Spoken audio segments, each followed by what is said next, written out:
CPO का paper एक ऐसा पेपर होता है जो मैं ऑलरेडी आपको बता चुका हूँ, जो फ्री फंड की नौकरी देता है।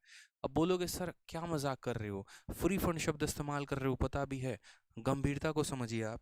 फ्री फंड में नौकरी कहाँ पर मिलती है, तो मैं बता रहा हूँ ये फ्री फंड किन के लिए होता है। जो स्टूडेंट बहुत ही डेडिकेशन के साथ सीजीएल की तैयारी कर रहे होते हैं, या जिनके सीजीएल में अच्छे मार्क्स आ रहे होते हैं, उनके लिए सीपीओ निकालना बहुत आसान होता है। स्पेशली वो बच्चे जो ऑलरेडी थोड़े से फिजिकली फिट होते हैं।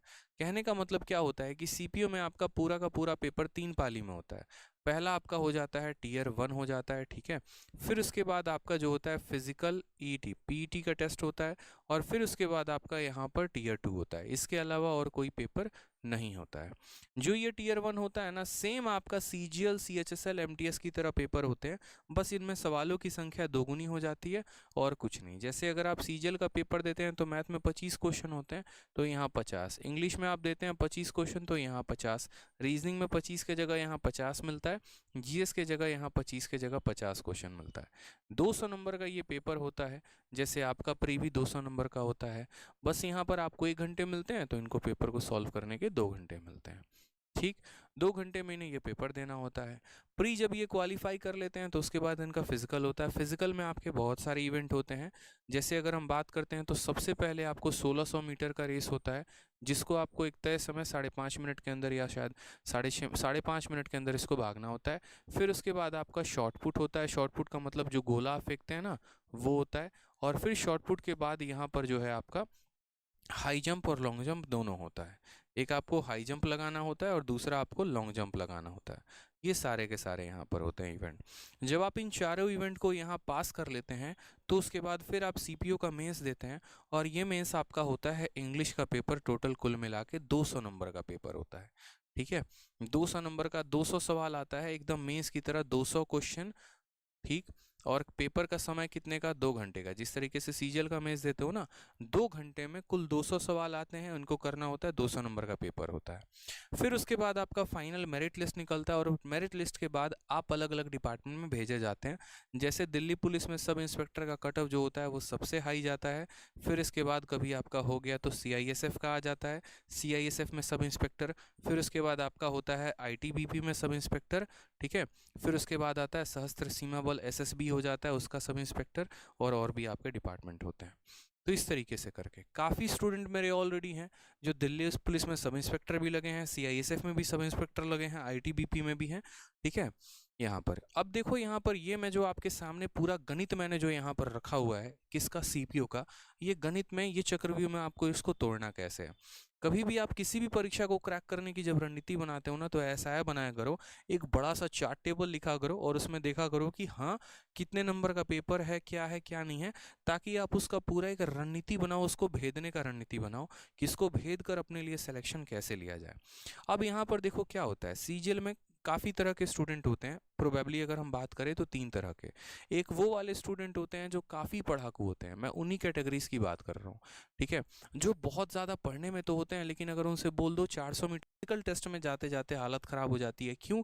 क्योंकि यहाँ पर 1600 मीटर का रेस निकालना आसान बात नहीं होता है। 4-400 के जब 4 चक्कर लगाने होते हैं ना, तो पेट घुटना सारे के सारे जवाब दे देते हैं यहाँ पे। तो सबसे पहले यहीं पर छटाई हो जाती है। जब यहाँ छटाई हो जाती है तो बाकी किसी में कुछ भी कर लो, कोई फ़ायदा नहीं है, ठीक है। बहुत लोग यहाँ पर जुगाड़ू पे भी आते हैं कि कुछ जाके वहाँ जुगाड़ कर लेंगे, तो कोई जुगाड़ उगाड़ होता नहीं है, इस बात को ध्यान रखो। साथ में बात करते हैं इसके प्री के कट ऑफ की, तो वो काफ़ी कम कट ऑफ जाती है, बहुत ज़्यादा कट ऑफ नहीं जाती है, बहुत नॉमिनल कम कट ऑफ होता है। यहाँ पे लड़कों का अलग कट ऑफ निकलता है, लड़कियों का अलग कट ऑफ निकलता है, तो ये एक अलग से फ़ायदा मिल जाता है यहाँ पर गर्ल्स स्टूडेंट को, यहाँ पर कि वो कॉमन कट ऑफ में नहीं आकर थोड़ा उनका कट ऑफ यहाँ कम जाता है। जब आप टीयर 1 दे देते हैं तो फिर पीईटी होता है, ठीक है। तो टीयर 1 में घबराइएगा मत। जैसे हमारे गुरुकुल की 2 लड़कियां, एक निशा शर्मा है और एक और मुझे एग्जैक्ट नीलम डबास हैं, ये दोनों के दोनों जब इन्होंने प्री दिया था तो इनके प्री में ज़्यादा नंबर नहीं थे, 155 या 160 करके थे, ठीक है। और 155 या 160 नंबर पे इनका जो रैंक आ रहा था ऑल ओवर इंडिया में उस समय लगभग 40,000 के करीब में आ रहा था। बहुत जी तोड़ इन्होंने मेहनत की फिजिकल के लिए। मैं खुद देखता था यहाँ पर पट्टी बांधे रहते थे, टैबलेट लेना, इंजेक्शंस लेना ताकि पेन वो कम हो सके, और दिन रात ये रगड़ कर जो है वो ग्राउंड में पूरा भागते रहेंगे, ग्लूकोज लेते रहेंगे। इन्होंने बहुत मेहनत की और इनका फिजिकल का पेपर हुआ। फिजिकल के पेपर के बाद इन्होंने टीयर 2 का एक नॉर्मल सा पेपर होता है, इसमें बहुत ज़्यादा टफनेस नहीं होती है। पिछली बार का पेपर का लेवल थोड़ा अच्छा था, बाकी नॉर्मल इसका लेवल थोड़ा डाउन ही रहता है। 200 नंबर में यहाँ पर उनके 190 प्लस आए, और बाद में जब उनका फाइनल रैंक निकला तो एक का रैंक 57 के करीब में था और एक का रैंक जो है वहीं 60-70 के करीब में था। तो 40,000 से वो सीधा 57 पर आ गए। ये एक बहुत मेजर डिफरेंस ये फिजिकल लेकर आता है, क्योंकि प्री में तो सारे के सारे टॉपर होते हैं, 180 वाले भी, 185 वाले भी, लेकिन इनसे पीटी का टेस्ट नहीं निकलता है। ठीक है, और जिनका निकल जाता है तो फिर वहीं वो मेडियोकर स्टूडेंट होते हैं, बीच वाले होते हैं, उनमें फिर कंपटीशन ये हो जाती है, जो ज़्यादा पढ़ने वाला है वहीं सिलेक्शन लेके जाता है। राइट नाउ वो दोनों के दोनों दिल्ली पुलिस में सब इंस्पेक्टर हैं। ठीक है, अगर आप मेरा इंस्टाग्राम भी देखेंगे तो उसमें भी हमारे जो हैं वो दोनों कनेक्टेड हैं, ऐसा ही निशा शर्मा करके हैं एक, और भी हैं। ठीक है, तो ये काफ़ी इन्होंने मतलब यहाँ पर जो है सीजल से अगर मारा हुआ कोई है या फिर ऐसा लगता है कि नहीं सीजल मेरे लिए काफ़ी मुश्किल है, तो सीपीओ एक बहुत बेटर अपॉर्चुनिटी हो जाती है। अब यहाँ पर आपका नवंबर में पेपर ये होने वाला है, समय आपके पास काफ़ी कम है, लेकिन इतना भी नहीं कि आप इस पेपर को क्रैक ना कर पाएँ। इसको निकालने का एक ही मूल मंत्र है, और वो यहाँ पर ये है कि आप अपने सिलेबस को पूरा करिए।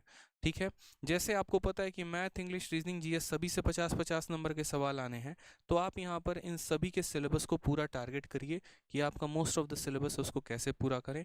अगर आप मैथ्स का रिकॉर्डेड बैच लेकर मैथ्स का पूरा करना चाहते हैं, रीजनिंग का रिकॉर्डेड बैच लेकर उससे पूरा करना चाहते हैं, आप वैसे करिए। आप यूट्यूब से कवर करना चाहते हैं, वहाँ से करिए। आप कोई बुक से कवर करना चाहते हैं, आप वहाँ से करिए। समय कम है, इसको एक एक टॉपिक आप यहाँ से कंप्लीट करते चलिए। जब आप यहाँ से कंप्लीट कर लेंगे, जैसे मानिए इंग्लिश आपको पढ़ना है, तो इंग्लिश में प्रशांत सर ने काफ़ी अच्छा पढ़ा रखा है, आप उनका बैच ले सकते हैं। यूट्यूब पर भी उनका काफ़ी अच्छा सीरीज चल रहा है, आप वहाँ से पढ़ सकते हैं। और भी आपके जैसे मानिए नीतू सिंह की बुक हो गई, आप वहाँ से पढ़ सकते हैं। तो यहाँ से आप अपने सिलेबस को कंप्लीट करिए। मॉक टेस्ट आपको देना है, लेकिन सीपीओ का मॉक नहीं देना, फुल लेंथ मॉक नहीं देना, आपको यहाँ पर सीजीएल का मॉक देना है। क्यों? क्योंकि सीपीओ का मॉक 2 घंटे का होता है और सीजीएल का मॉक जो होता है वो 1 घंटे का होता है। तो 1 घंटे का मॉक दोगे तो ज़्यादा फायदे में होगा। तो मॉक में थोड़ा सा ध्यान रखना, 2 घंटे वाला सीपीओ का मॉक ना देके 1 घंटे वाला सीजीएल का मॉक देना है। ठीक है, जब यहाँ पर आपने उसके बाद मॉक टेस्ट दे दिया, तो अब आगे क्या प्रोसीजर रहेगा कि सर पेपर क्लियर हो रहा है, साथ में हम मॉक भी दे रहे हैं, तो एक तरफ सिलेबस भी कंप्लीट हो रहा है और एक तरफ मॉक से प्रैक्टिस भी अच्छी खासी होते जा रही है। फिर थोड़ा थोड़ा थोड़ा थोड़ा आप करीब बढ़ के चले जाओगे। 120 130 प्लस जब आपका आना शुरू हो जाएगा, तो इतना समझ लीजिएगा कि सिलेक्शन आपका प्री में हो चुका है। ठीक है, और आपके प्री के 2-4 महीने के बाद आपका फिजिकल का टेस्ट हो जाता है। तो जैसे प्री का पेपर आप देंगे, उसके बाद आप अपने फिजिकल के लिए रेडी हो जाएंगे, और तब आप अपने फिजिकल की भी तैयारी करना शुरू कर देंगे। ठीक है, तो जिस तरीके से आप सीजीएल की प्रिपरेशन करते हो या सीएचएसएल की करते हो, उसी तरीके से सीपीओ होता है। इसके लिए कुछ अलग से प्रिपेयर नहीं करना होता।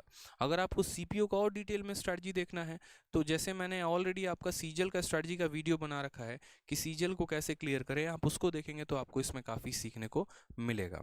इसके अलावा बात करें तो जैसे हेड कांस्टेबल मिनिस्ट्रियल के लिए भी बच्चे पूछ रहे थे, तो उसी तरीके से आप यहाँ सेम फॉलो करोगे तो आपको काफ़ी फ़ायदा मिलने वाला है। जीवन में अगर सीरियस हो गए ना, तो मेरे पास बताने के लिए बहुत कुछ है। ठीक है, कोई ऐसा एग्ज़ाम नहीं है जिसके बारे में मुझे यहाँ पर जानकारी ना हो। वन डे कॉम्पिटिटिव एग्जाम्स हो गए, और कोई ऐसा शायद ही एसएससी का ऐसा पेपर ना हो जिसको हमने क्रैक ना करा हो। ऑलमोस्ट हर पेपर को हमने क्रैक किया, और हर पेपर को निकालने की मेरा नीति पता है। इसीलिए थंबनेल पर आपको एक चीज़ देखने को मिलता है, सेलेक्टेड हैं और सिलेक्शन दिखाएंगे, दिलाएंगे। ठीक है, और एक डिपार्टमेंट में नहीं, कई सारे डिपार्टमेंट में। तो अगर आपके अंदर पढ़ने की इच्छा है तो मैं आपको आसमान तक पहुंचा सकता हूं, हम साथ मिलकर वहां तक चल सकते हैं। लेकिन अगर आपको पढ़ने की इच्छा नहीं है तो फिर बात वहीं ख़त्म हो जाती है। ठीक है, तो